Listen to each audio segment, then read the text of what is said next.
Почитувани гледачи, добре дојдовте во уште едно издание на емисијата Прашалник на ТВМ телевизија. Оваа емисија ја посветуваме на животната средина, екологијата, аерозагадувањето и предизвиците во нашата општина. Наши и ваши гости се представник на групацијата Збогум Буково, Димитри Димитров, и представнички две дами од секторот за животна средина, Јасминка Момировска и Вера Раоник. Добро ви вечер на сите. Ви благодарам за издвоеното време да позборуваме за она што е навистина многу актуелно. Нашата емисија ќе започнем со еден податок кој што го пренесов утринава, а тоа е дека мерните станици синоќа во општина Охрид регистрираа повторно енормно загадување и тоа имавме 147 милиграми на метар кубен од штетните PM10 честички. Ова зима мислам дека посебно многу се соочуваме со ова аерозагадување. Повелете, Јасминка, први кај вас е зборот. Кои се најголемите аерозагадувачи кај нас во општината? Аерозагадувањето е резултат на човековата активност, на човековите активности, социоекономски, индустријски, на сообраќај и така натаму. Општина Охрид има изработено катастар на загадувачи во општина Охрид и според тој катастар на загадувачи, значи загадувањето во општина Охрид во најголем дел доаѓа од загревањето на резиденцијалните објекти, институциите со цврсти течни горива, значи со фосилни горива и од сообраќајот во најголем дел. Така. Ова што вие го спомнавте сега, значи загадувањето на воздухот, морам да спомнам, значи општина Охрид има мерна станица која што е во мрежата на мерни станици, на мониторинг станици за квалитет на амбиентен воздух во рамките на Министерството за животна средина и просторно планирање. Таа мерна станица, значи, доколку не знаат граѓаните, се наоѓа на булевар Туристичка во непосредна близина на спортскиот центар Климент Колевски. Постои посебна методологија, значи, каде се поставуваат мерните станици. Таа е така тука поставена за да фаќа ружа на ветрови, значи, исто така да го мери загадувањето од околните резиденцијални објекти институциите, исто така да го фаќа сообраќајот од булевар Туристичка. Надминувањата, вие што ги кажувате, значи, на мерната станица, се случуваат во одредени делови од денот, значи немаме целодневни надминувања, меѓутоа се тоа часовни надминувања. Точно. И забележани се, значи, во одредени делови на денот, најчесто попладне, навечер, кога почнува загревањето и во раните утрински часови. Преку ден обично нема надминување. Да, имаме релативно чист воздух, утро во баш ги гледав, имавме околу 20 милиграми, што е во рамките на дозволеното.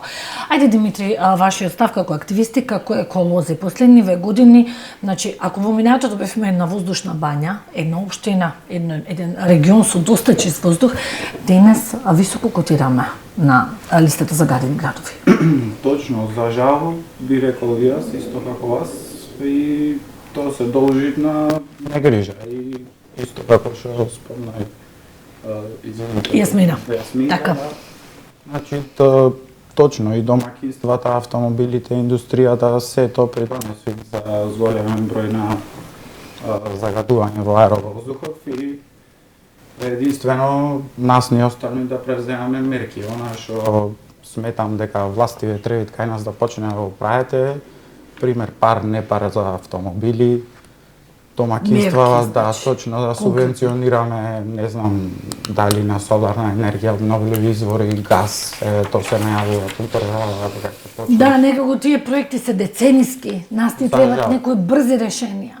Точно, значи да имаме градски развиен сообраќај кој што може да ни поможи. Имаме примери Словенија на газ, автобуси, газификацијата, да. Дизел автомобиливе не сите, меѓутоа дел од нив може да бидат, како да кажам, пренаменети од дизел на газ. Се се тоа мерки кои што може да допринесат и нормално институциите кај нас ги имаме здравствени и образовни капацитети кои што и ден денес користат мазут. За жал. Ги имаме автосервисиве кои што користат улје прегреано за да ги загрејат капацитетиве и сето тоа денес е во голема мерка, да кажам. Пластика, гума. Точно зголемено, самите депони се плюс на сето тоа и Комбинација. Да.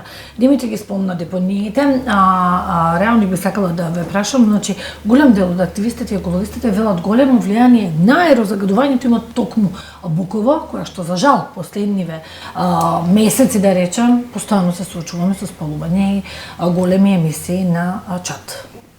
Така е, за жал. Депонијата Буково, која ние користиме, е нестандардна депонија, како и сите останати депонии во државава. Согласно регионалниот план кој беше изготвен во 2016 година, требаше со изградба на регионалната депонија која требаше да биде во општина Дебарца, таа да се затвори. Со тоа што пропадна идејата за Годивие. Да, Годивие, поминаа се уште доста години за да се изготви нова техничка документација за меѓурегионалната депонија која сега ќе биде во Пелагонискиот регион, односно во општина Новаци. Така. Депонијата Буково е таква каква што е, се користи уште од 1972 година. Нестандардна е, на низе се депонира секако вид на запалив отпад и најголем проблем е метанот кој е собран во самата депонија и кој неконтролирано се пали. Така, тоа се причините и од тука имаме дополнително загадување и троење. Најголем проблем е и тоа што е многу далеку депонијата, за да може да има некаква брза интервенција за гасење, потребно да се поминат 25 километри. За се стигне до неа, и да се интервенира. Да се интервенира на време. Така. Имаше еден податок кој што го видов од групацијата Збогум Буково, вели над 140 жители на општина Охрид го губат годишно животот токму од аерозагадувањето.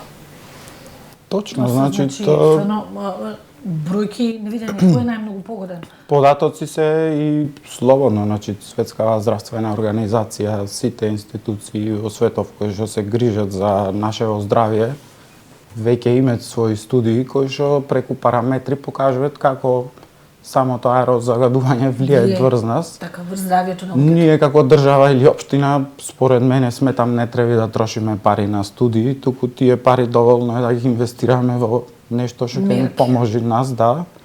А веќе гледаме и преку тие станици, и преку се, и преку нашето здравје, и преку центаров кај нас тука самаа болница и за јавно здравје, ќе имаме параметри, имаме луѓе кои што следат, па и зголемиот број на, не знам, заболувања на плуќата или ракови кои што веќе се присутни кај нас, да.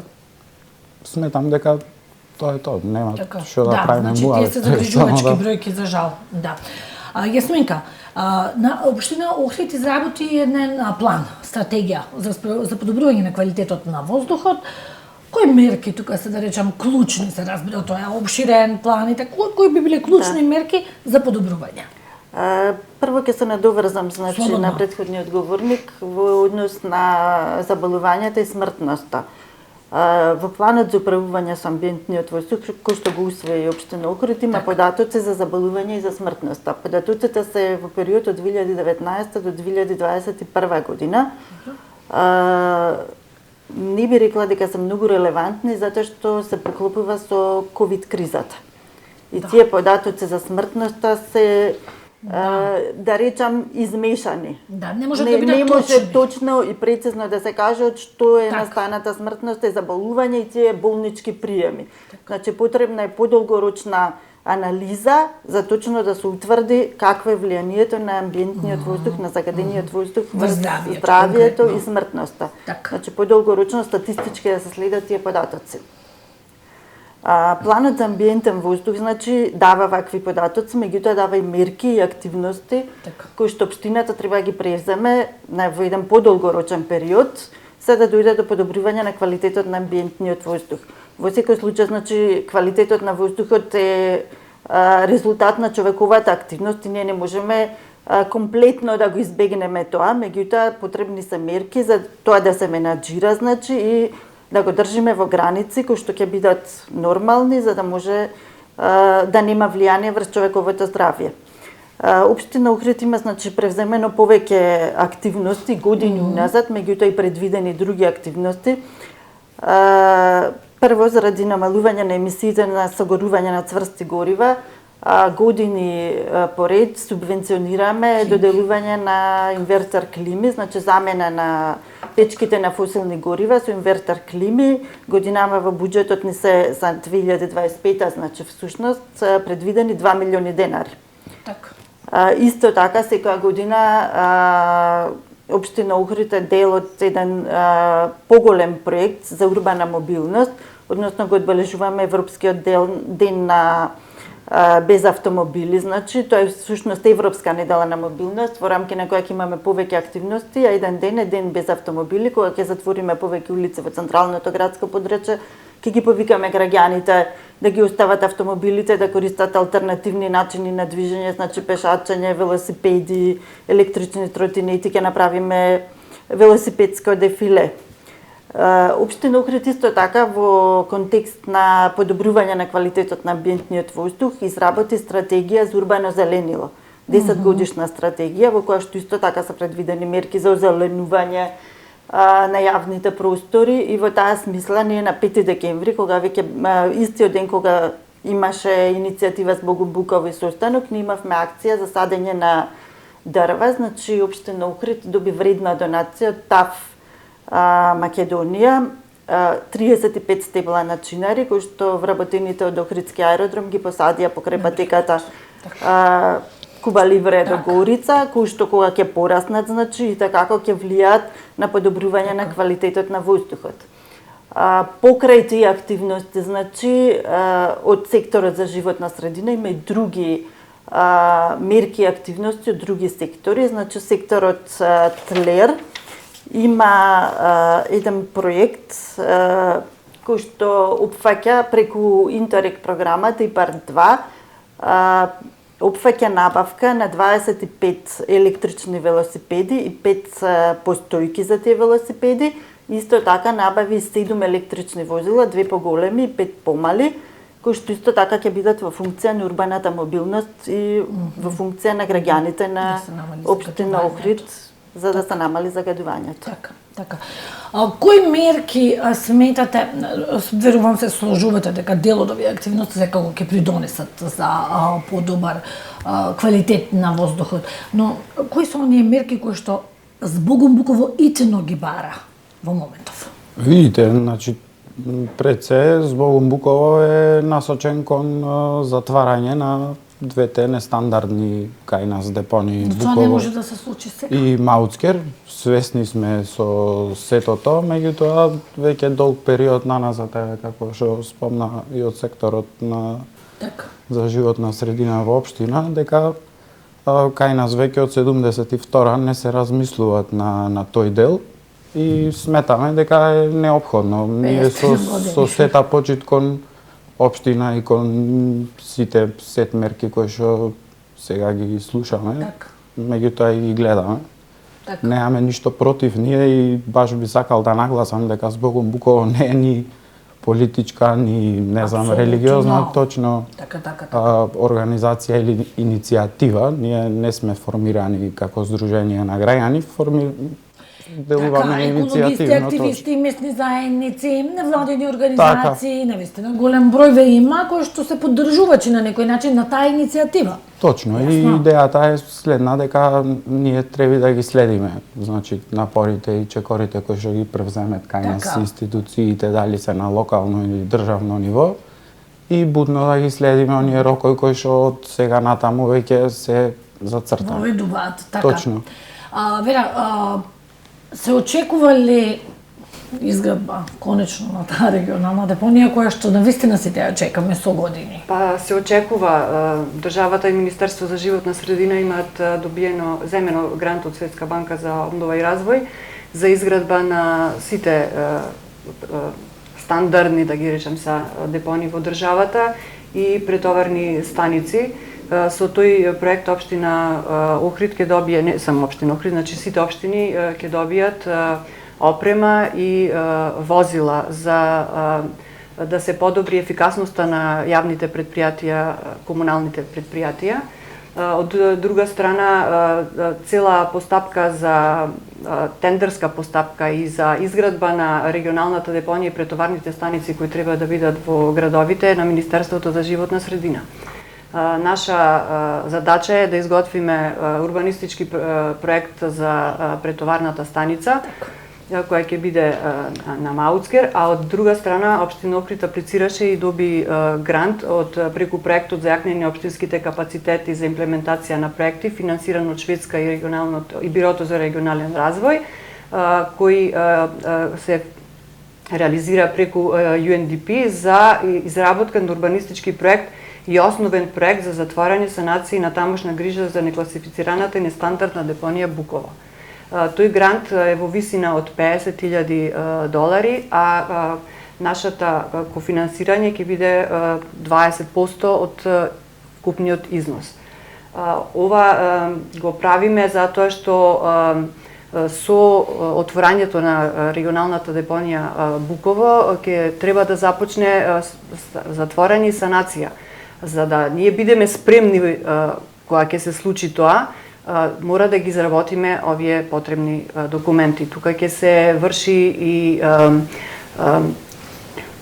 еден увид на самата депонија, значи треба да се направат одредени испитувања на количината на метан, количината на отпадните води кои се сливаат, начинот на кој тие треба да се третираат, методологија и начин да се санираат косините, покривањето, затревување, садење на дрва. И од тие причини ние треба да бидеме спремни, затоа што тоа ќе кошта многу и ние треба да знаеме во целата студија што ќе се изработи, треба да знаеме кој ќе биде потребниот износ за тоа да се направи. Така.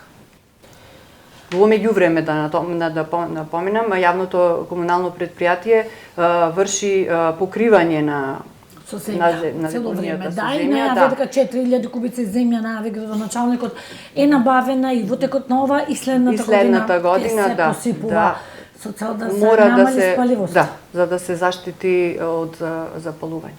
Така.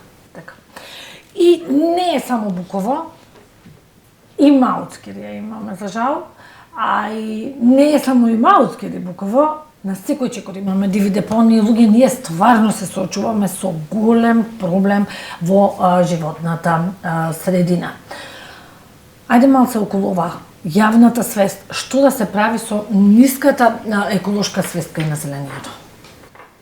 Јас би рекол дека пред се треба да се насочиме кон образовни капацитети. Мене искрено денес жал ми е што на некој начин кај младите пред се немаат слободно изразување, иницијатива, желба за некакви промени или барем оној дел би рекол остварување на своите права. И кај нас образованието треба да се насочи кон тоа, затоа што веќе притисокот го чувствуваме на секаде и сметам дека редно е да се ослободиме од тие стеги, пранги, како да ги речам.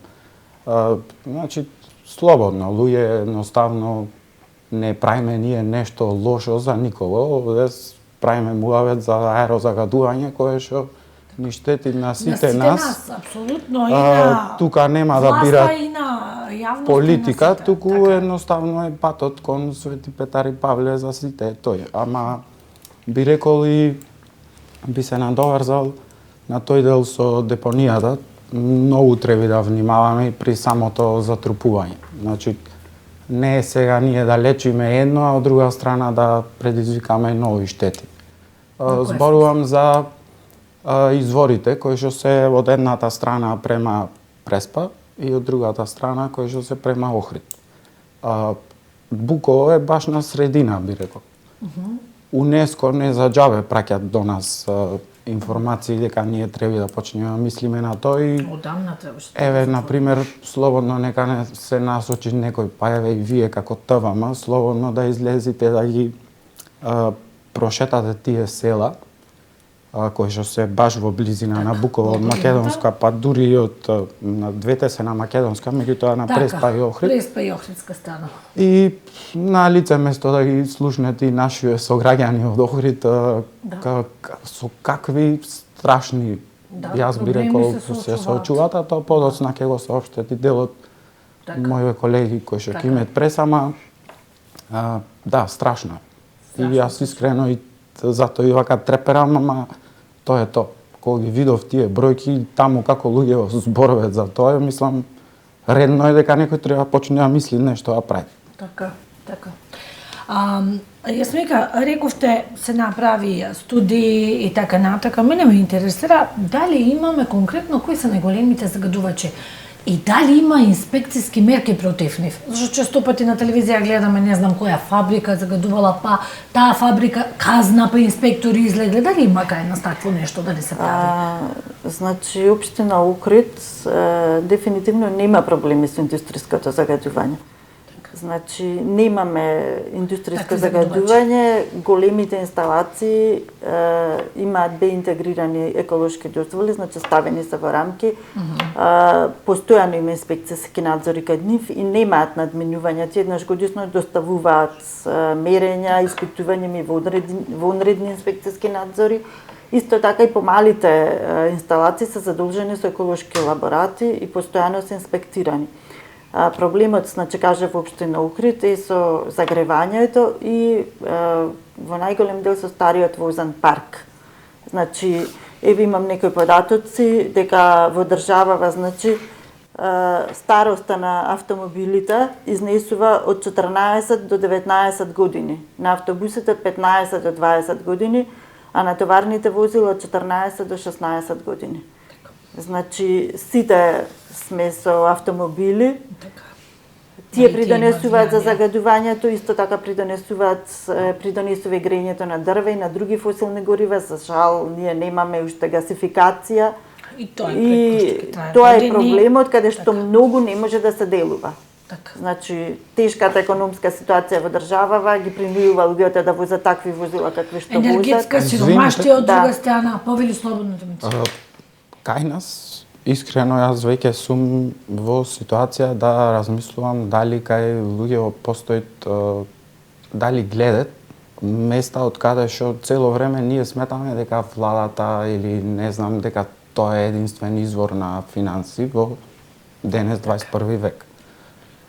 Имаме толку јавни институции, Охридски комуналец, шумско предпријатие, па и сите останати здравствен дом, кои што индивидуално може да аплицираат на проекти и со тие проекти дел од овие трошоци кои што веќе ги знаеме како се, значи еден тим од некаде ќе вложите 1 милион, негде ќе вложат 500.000, негде 2. Светот дава за вакви. Се извинувам, да, точно, и ние така и ги губиме. Значи првиот дел она што бевме како држава ние или дел наградени дека може да сме целосно финансирани, никој не покаже интерес, тие средства ги тонет, значи ги губиме. После идаме на фаза кај што ние земаме кредит, повторно за тој кредит покажуваме колку сме сериозни и сега сме во фаза да го изгубиме и тој кредит кај што ние како граѓани трошиме наши средства, би рекол, од сопствен буџет, а некој за истите не одговара. Од друга страна, јас во своја компанија да направам било каков прекршок, одма се знаат што следи. Точно е. Сега прашањето е како и зошто кај нас институције цело време играат еден вид модерен тенис, јас би рекол, префрлајќи ја топката од една страна на друга. Ако се зафатиме ние со системско решавање на ова, јас сум уверен дека и граѓаните и јавноста ќе се на страна на институциите и тука ние не бираме политика, бираме здравје. Така е. Јас ќе се надоврзам значи на ова што го кажа господинот. Значи не е дека институциите ништо не преземаат, општина Охрид има програма за енергетска ефикасност. И таа програма има две компоненти, значи едната компонента е за подобрување на енергетската ефикасност на објектите, зборувам за објектите кои што се Јавните. во надлежност, Так. јавни објекти во надлежност на општина Охрид, значи институции, училишта, градинки. И тука многу се работи, значи на подобрување на енергетската ефикасност во смисла на промена на дограма, кровови, изолација на ѕидови. Во тек е веќе се изработени, значи некои проекти завршени, а во тек е значи подобрување на енергетска ефикасност на 3 училишта, во постапка е Свети Климент Охридски, Братство Лескајца и Христо Узунов. Другата компонента од програмата за енергетска ефикасност е користење на обновливи извори на енергија, значи поставување на фотоволтаици. И такви веќе се поставени на објектот на општина Охрид, исто така на некои училишта во Пештани, во Велгошти, на Средното економско училиште, така да и така како се работи и се трудиме во рамки на нашите можности финансиски, некои се и со донации, и овие училиштава се со кредит од Светска банка, така да апсолутно не држи она дека институциите не се грижат или не се трудат. И уште јас нешто да докажам Слободно. за депонијата, она Слободно. Ако слободно. Говорникот рече дека треба да се води рачун како ќе се затрупува нормално, од тие причини ние ќе изработиме основен проект каде што ќе се измери исседокот и ќе се дадат предлози како тој да се зафати и да не се загадува подземната вода и реката која е во близина. Така. Дури не направиме одредени мерења, дури не се направат испитувања. Да тоа така да се започне. Така. Димитри, сакаш нешто да дополниш или Па не, да продолжам? Добро. тоа јас искрено би ја спомнал само Љубљана како град. Да имаме да учиме многу, имаме да не учиме. бидам погрешно сватен. Така. Значи, мојата идеја или интенција беше дека невладиниот сектор, локалната самоуправа, локалните Заеднички дека власти можат, и така. власта треба заедно и тие преку еден пример на како е Љубљана стан вид зелен град, а подоцна и цела Словенија, градоначалникот таму одлучи дека треба да се направат 1800 проекти со 500 невладини организации и локалните власти и државните власти од Заеднички. сите заедно, да. И така со тие проекти јас говорам 1800 проекти, прерачунајте ги по некоја просечна цена, ќе видите дека сме блиску до овие суми кои што се потребни. Така, дека може да се направи. Да, и баш викам дека веќе е да време за во рок од 4-5 години ние да видиме некои опипливи ефекти денеска, а не цело време да викаме дека нема, да, останатите претходните точно правеле, не правеле. Редно е денес ние да почнеме нешто. Правото на чист воздух е уставно загарантирано право и за прв пат после, не знам, децении веќе Врховниот суд донесе го назначи Управниот суд да решава по однос на овие предмети. Па така во продолжение би сакала да ја погледнеме и изјавата на адвокатот Александар Гочев. Се поднесува неколку тужби од страна на неколку граѓани од неколку градови, барајќи да се утврди дека е повредено на правото на здрава животна средина со тоа што институциите не ги донесуваат оние планови или програми или стратегии за прво за информирање за квалитетот на амбиенталниот воздух, а понатака за да се преземат соодветни мерки. Во текот на тие процедури се донесуваа различни судски одлуки во рамките на Управниот суд и тоа беше повод да побараме едно начелно правно мислење од Врховниот суд со цел да се воедначи судската пракса, односно интерпретацијата на прописите. Во тоа начелно правно мислење, кое што Врховниот суд како единствен надлежен за обезбедување на правна сигурност и воедначена судска пракса, по 4 прашања кои што ги поставивме таму, одговори на сите 4 афирмативно и направи голем, стварно голем, правнички исчекор, со тоа што прво утврди дека правото на здрава животна средина е индивидуално човеково право, што впрочем и во Уставот е така пропишано, значи не е колективно, туку индивидуално. И второ, дека можат граѓаните, кога не е предвидена друга судска заштита, согласно нашите прописи, со други прописи, да бараат таквото право да го остваруваат пред управниот суд.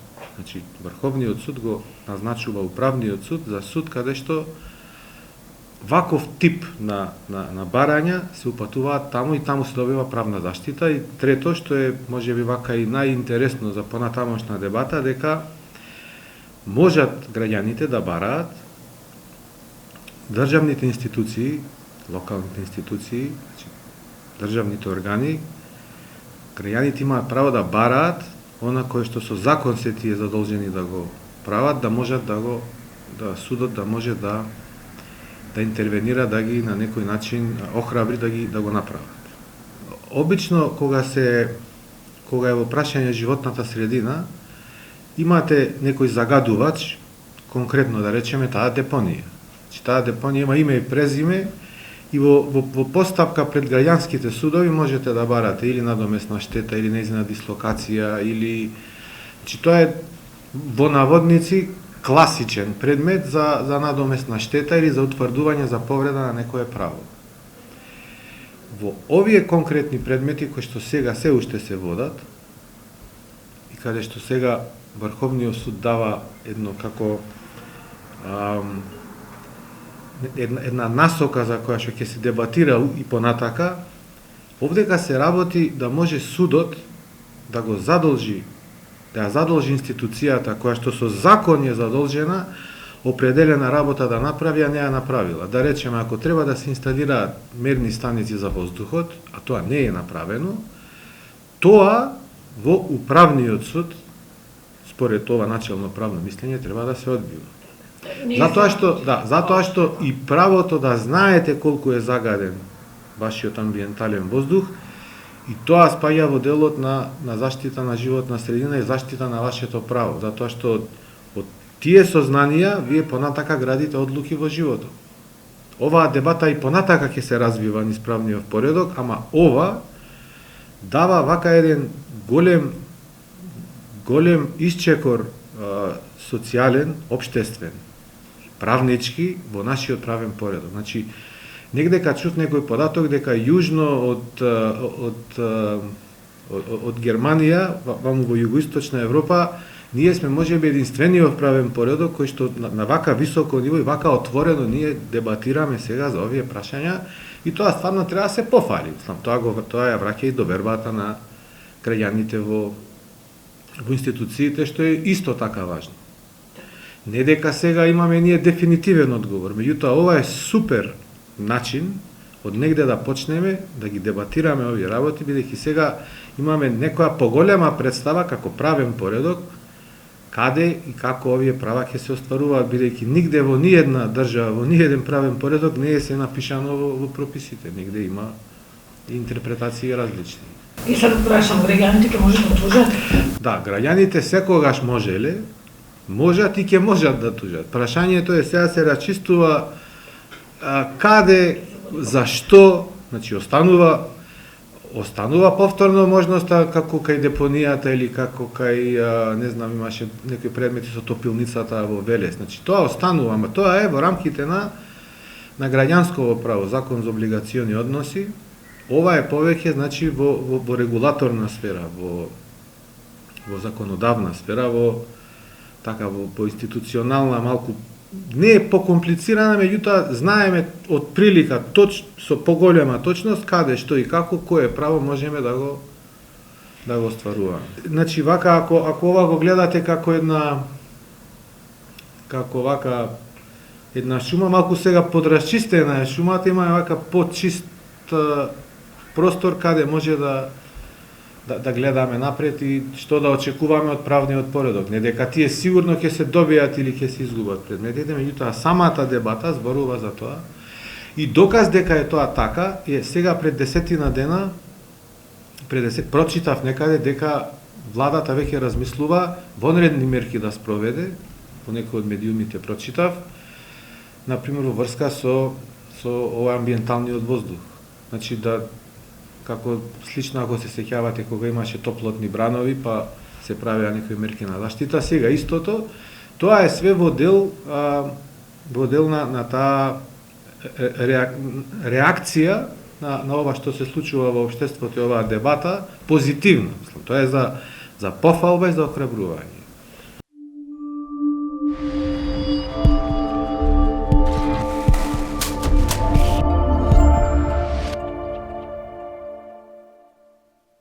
Така, тоа беше Александар Гоџо. Нема да го коментираме, затоа што и веруваме дека ќе има вакви предмети и веруваме дека управниот суд ќе ги задолжува и јавните институции, и општините, и државата, какви мерки да преземаат за да имаме квалитетен воздух и да имаме подобрување на состојбата со животната средина. Би сакала да прашам, до каде е процесот за рециклирање? Кај нас некако се во исти контейнер, а имаме држави кои што велат од отпадот прават пари. Ајде да. Така е, и кај нас треба да е така, ама треба да поработиме први на подигање на јавната свест. Граѓаните малку не се расположени да рециклираат, мора да најдеме некој механизам да ги мотивираме.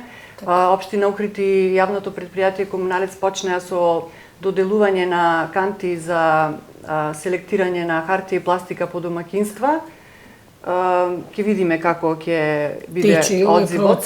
Да, од она што ние како општина по закон сме задолжени да на овластените постапувачи со тој вид на отпад, да им возможиме да поставуваат на одредени локации нивни контейнери. Задоволително е тоа како се собира отпадот. Најбитно е ние да се научиме да рециклираме од дома. Значи, примерната селекција е најбитна. Од причина што колку помалку отпад се носи на депонија, мислам на овој што е запалив, значи хартија, пластика, ќе се намали запаливоста, сигурно, доколку имаме рециклирање. Да, депонијата која ќе биде во Новаци ќе биде стандардна депонија по сите правила и таму нема да се случуваат такви хаварии. Ние како општина години уназад организираме едукативни работилници по школите и градинките со најмалата популација за да ги научиме на начинот на селектирање. Генерално со децата немаме проблем затоа што ние организираме и конкурс во кој децата на еден интересен начин ги презентираат како може да се створи уметничко дело од рециклираниот отпад. И стварно со децата немаме проблем. Генерално проблемот е со родителите. Значи возрастните треба да се едуцираат и мора да најдеме начин како да ги мотивираме нив.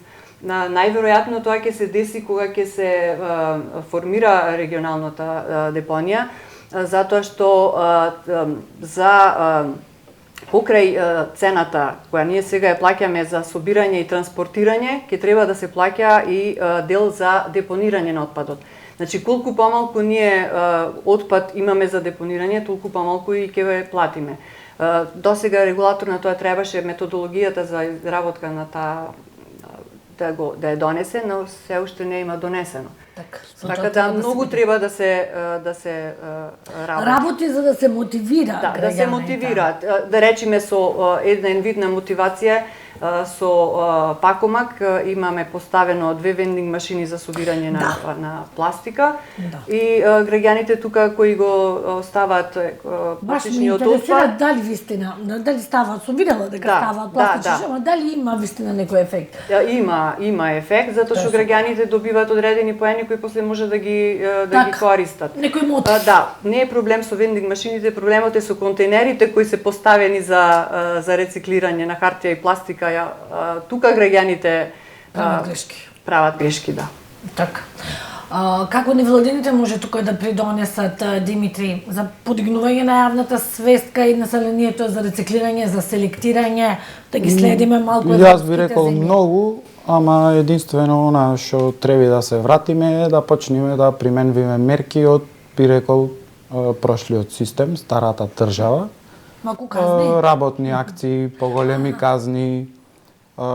Значи точно се слагам дека децата и младите со нив ќе немаме проблем, што значи На нив многу се работи во на нив се работи, меѓутоа како што растет, тие не гледат нас и ние сме нивни пример. Пример ќе земам за 1 мај. Каков пример сме ние како родители. Второ ќе земам на било каква манифестација или нешто што ќе се случи на плоштад, ние треба да организираме по нас и чистачи.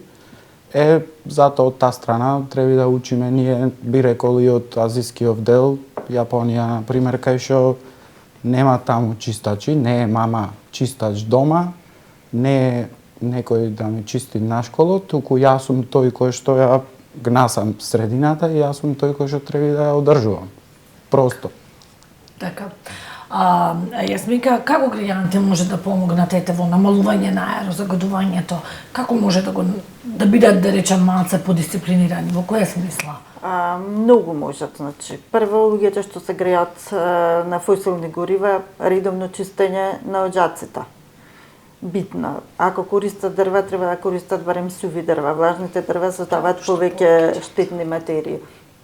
Ако се во можност замена на фосилните горива со други алтернативни еколошки начини на грејење, за климатизери, топлински пумпи, подобра изолација на објектите, исто така користење на алтернативни начини на движење, значи колку што е можно помалку да ги користат автомобилите. Од граѓаните исто зависи, значи палењето на отпадот, палење на земјоделски површини. Така е. Многу. Значи сето тоа придонесува до загадување на амбиентниот воздух и исто така озеленување. Значи садење на дрвја, ниско зеленило, повисоко, кој што исто така ќе придонесе за подобар амбиентен воздух. Така. Извините, јас овде би се надоврзал баш на новиот комплекс кој што е Карши спортскиот рекреативен центар. Добро. Таму имавме, би рекол, поле за културен надпревар.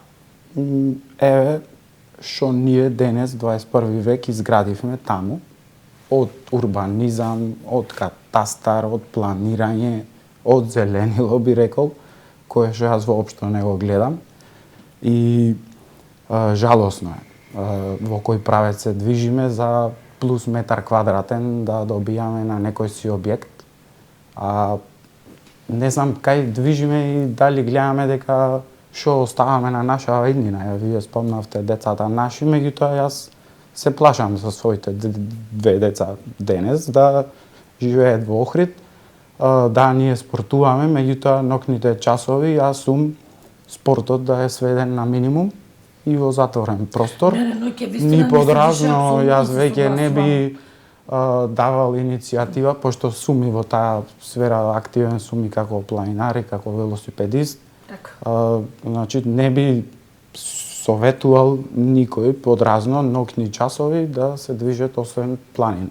Така. Не, многу е зачадено. И што почесто да си одите на планинскиве краишта, како Стрежево, не знам, Галичица не ни е достапна нас. Не ни е за жал достапна.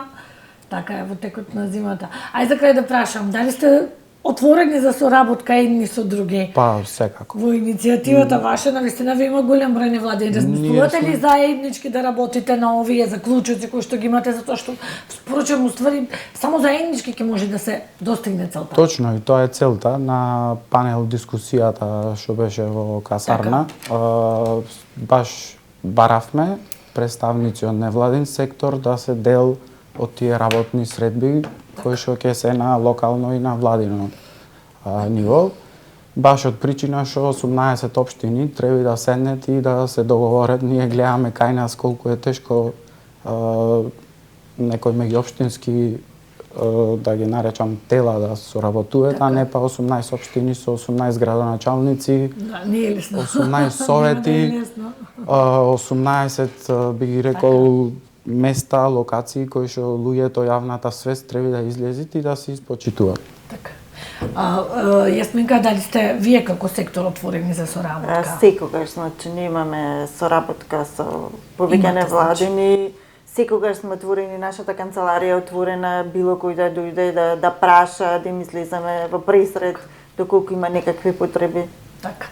Истото прашање за вас, Вера? Да, секогаш сме за соработка со невладини и при изработка на годишните програми, затоа општината први ни изработува нацрт програми, невладините и било кој друг може да даде своји предлози како да се поправат тие програми. Ако имаат некои проекти со кои што треба да соработуваат со општината, слободно може да ги достават. Ние сме отворени за соработка. Одлично. Ви благодарам многу за издвоеното време. Посакувам, уствари, целта на сите нас е наиста да имаме чиста животна средина, да дишаме чист воздух. Почитувани гледачи, вам ви благодариме на вниманието.